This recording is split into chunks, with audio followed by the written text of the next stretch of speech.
Selamat pagi, Ibu. Silakan masuk. Tidak, silakan duduk.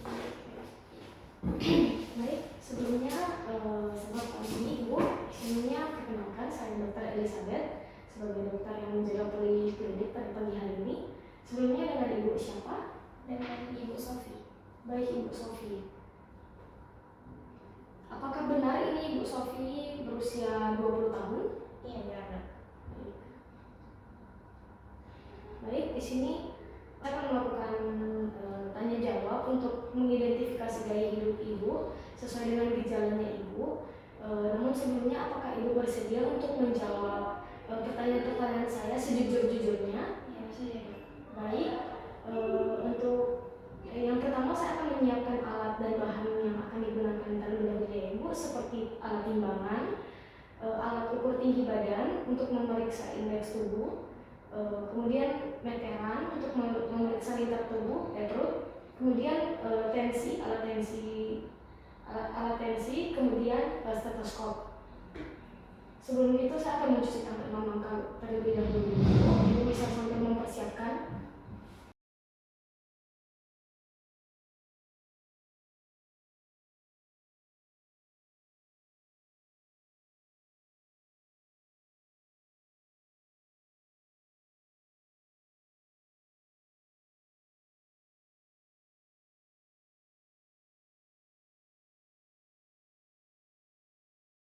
Baik, di sini saya akan mengidentifikasi faktor risiko dan screening ya Ibu. Untuk sebelumnya, mohon maaf Ibu, saya izin bertanya apakah keluarga Ibu memiliki riwayat penyakit tidak menular seperti diabetes atau hipertensi? Ada diabetes. Ada ya? Dari keluarga Ibu. Oke.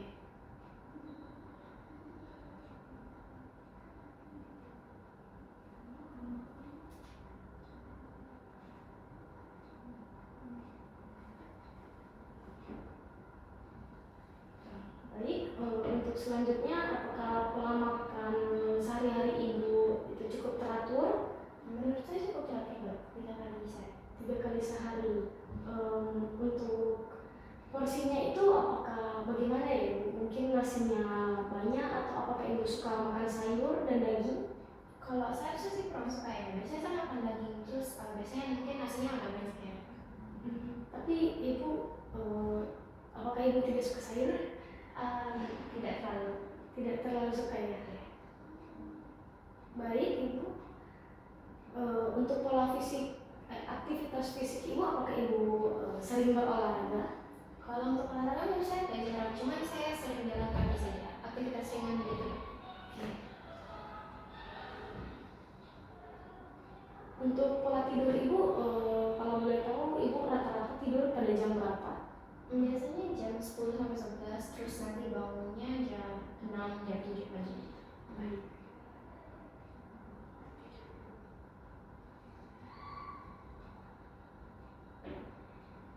Baik, untuk keadaan, apakah Ibu lagi dalam keadaan tekanan pekerjaan atau adanya stres yang Ibu rasakan saat ini? Iya, saat ini saya sedang berkuliah dan sedang berada di mendekati semester akhir, jadi agak stres juga. Baik, selanjutnya kita akan mengidentifikasi faktor risiko dengan menggunakan alat-alat yang sudah disiapkan ya Ibu. Baik, kita periksa dulu ya Ibu. Bisa ke alat sebelah sini. Nah, kita kasih. Baik, setelah melakukan beberapa pemeriksaan, di sini saya akan menyampaikan hasil dari pemeriksaannya, yaitu dari indeks massa tubuh didapatkan 18,7 dari hasil berat badan 45 kg dan tinggi badan 155 cm. Kemudian lingkar perut Ibu 55 cm ya Ibu. Kemudian tekanan darahnya Ibu didapatkan 110/70. Kemudian palpasi nadinya 80 kali per menit. Didapatkan juga regular tadi dirasakan. Kemudian auskultasi jantung parunya itu dalam batas, untuk parunya dalam batas normal dan jantung juga dalam batas normal. Selanjutnya kita akan menganalisis dan menginterpretasi hasil yang didapatkan Ibu. Untuk yang pertama, dari interpretasi obesitas sentral, dari lingkar perut Ibu tadi hasilnya 55 80 cm. Kemudian interpretasi berat badan berlebihan dan obesitas interpretasi berat badan berlebihan dan obesitas dari IMT-nya Ibu. Dari IMT-nya tadi didapatkan 18,7, yang berarti Ibu dalam batas normalnya, yang dimana normalnya itu 18,5 sampai 22,9. Kemudian dari tekanan darah tadi didapatkan 110/70, yang berarti dalam batas normal, di bawah 120/80. Kemudian dari diabetes HbA1c, pemeriksaan diabetes HbA1c, glukosa darah puasa, kemudian tes toleransi glukosa oral dalam batas normal ya, yang dimana HbA1c-nya Ibu di bawah 5,7. Kemudian gula darah puasa juga di bawah 100. Kemudian toleransi glukosa oral itu juga di bawah 140, yang berarti normal Ibu. Kemudian interpretasi kadar lipid plasma, dari total kolesterol Ibu didapatkan kurang dari 200 mg per desiliter, yang berarti normal. LDL kolesterolnya Ibu juga kurang dari 100 mg. HDL kolesterolnya juga kurang dari 40 mg. Untuk trigliseridnya Ibu juga, ini kok ulang ya? Untuk HDL-nya di antara 40 sampai 60. Oke. Ulangan dari total kolesterol. Total kolesterol, untuk total kolesterol Ibu itu didapatkan kurang dari 200 mg. Kemudian LDL kolesterol Ibu juga didapatkan kurang dari 100 mg. HDL kolesterol Ibu juga di antara normal, yang dimana hasilnya di antara 40 sampai 60 mg. Kemudian trigliserid didapatkan kurang dari 150 mg, yang berarti semuanya dalam kadar normal. Kemudian di sini akan mengidentifikasi perilaku atau gaya hidup tidak sehat yang akan diubah Ibu sendiri. Saya akan menanyakan beberapa pertanyaan Ibu, tolong dijawab dengan sejujur-jujurnya. Untuk sebelumnya, apakah Ibu punya kebiasaan jarang untuk mengecek kesehatan berkala? Ada caranya? Jarang ya Ibu. Untuk perilaku merokoknya, apakah Ibu merokok? Tidak. Tidak ya Ibu.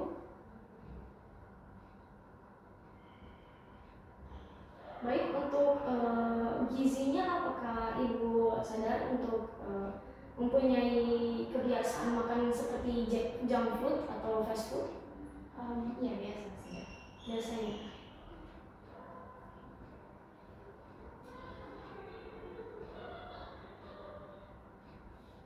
Apakah Ibu memiliki kebiasaan melakukan aktivitas fisik yang teratur? Kalau untuk aktivitas fisik olahraga jarang, cuman biasanya saya ini jalan kaki dong tiap pagi. Oke. Kalau bisa tahu jarak berjalannya itu bisa berapa jauh ya? Kalau jauhnya sih saya nggak tahu ya, cuman mungkin sekitar 10 menit gitu. 10 menit ya. Oke. Untuk selanjutnya, apakah Ibu memiliki kebiasaan untuk mengelola stres yang biasanya Ibu lakukan? Biasanya saya tidur sih. Tidur ya? Ya. Baik. Untuk selanjutnya saya akan diagnosa stage of change. Di sini saya akan menanyakan 3 pertanyaan. Ibu bisa jawab iya atau tidak. Yang pertama, apakah barangkali Ibu ada berniat untuk mencoba menghentikan kebiasaan buruk yang Ibu lakukan mungkin dalam kurun waktu 6 bulan ke depan? Iya. Bisa ya. Baik. Dengan apakah barangkali dalam waktu 1 bulan ke depan Ibu sudah memiliki rencana melakukan hal-hal yang kecil untuk menghentikan kebiasaan tersebut? Iya dok. Saya rencana mau tingkatin jam tidur. Oke, meningkatkan jam tidur ya Bu. Kemudian, apakah selama ini Ibu sudah ada usaha untuk menghentikan kebiasaan-kebiasaan yang sebelumnya ini? Iya dok, biasanya saya apa ya, berhenti untuk main HP di tengah malam supaya bisa tidur lebih cepat. Baik. Dari hasil diagnosanya ini, ibu didapatkan stage of change-nya ini memang ingin berubah ya ibu. Kemudian kita akan masuk ke KIE atau dan konselingnya ibu. Di sini saya akan meminta ibu untuk bisa melakukan pengecekan kesehatan secara berkala ya ibu. Nanti mungkin saya akan buatkan jadwal selanjutnya kita akan bertemu lagi. Kemudian di sini karena ibu tidak merokok, jadi saya tidak perlu melakukan konseling berhenti merokok. Dan saya akan memberi dorongan kepada ibu untuk melakukan aktivitas fisik ya ibu. Usahakan lakukan olahraga teratur minimal 3 kali seminggu. Di sini saya akan meminta ibu juga untuk lebih mengonsumsi diet yang sehat ya ibu, dengan kalori seimbang yang mengandung karbohidrat, protein dan zat-zat mengatur vitamin dan mineral seperti sayur-sayuran dan buah-buahan ya ibu, yang berat, yang dimana ibu tadi bilang ibu masih kurang suka. Kemudian di sini saya akan menyarankan ibu untuk memiliki waktu istirahat yang cukup, bisa diubah ya dari sekarang. Usahakan memperhatikan kualitas istirahatnya, mungkin minimal 6-8 jam ya ibu. Kemudian di sini saya akan meminta ibu untuk mengelola stresnya, mungkin dengan lebih berpikir positif, bisa dibantu juga dengan beribadah, lebih bersyukur ya ibu. Kemudian mungkin bisa meditasi, mendengarkan musik yang bisa merelakskan tubuh juga, mungkin bisa memiliki sikap mental yang positif juga ya ibu. Kemudian di sini jika ada keperluan resep obat, saya akan memberikan resep obat dan saya akan ajarkan bagaimana cara meminum obatnya di rumah juga. Namun pada sekarang ini ibu masih belum membutuhkan obat, terapi obat, jadi di sini saya tidak memberikan resep obat terlebih dahulu ya ibu. Untuk sebelumnya, apakah di sini kita sudah masuk ke akhir pemeriksaan, sudah selesai? Apakah ibu ada pertanyaan? Tidak ada. Tidak ada ya ibu. Baik ibu, pemeriksaannya sudah selesai. Terima kasih ibu.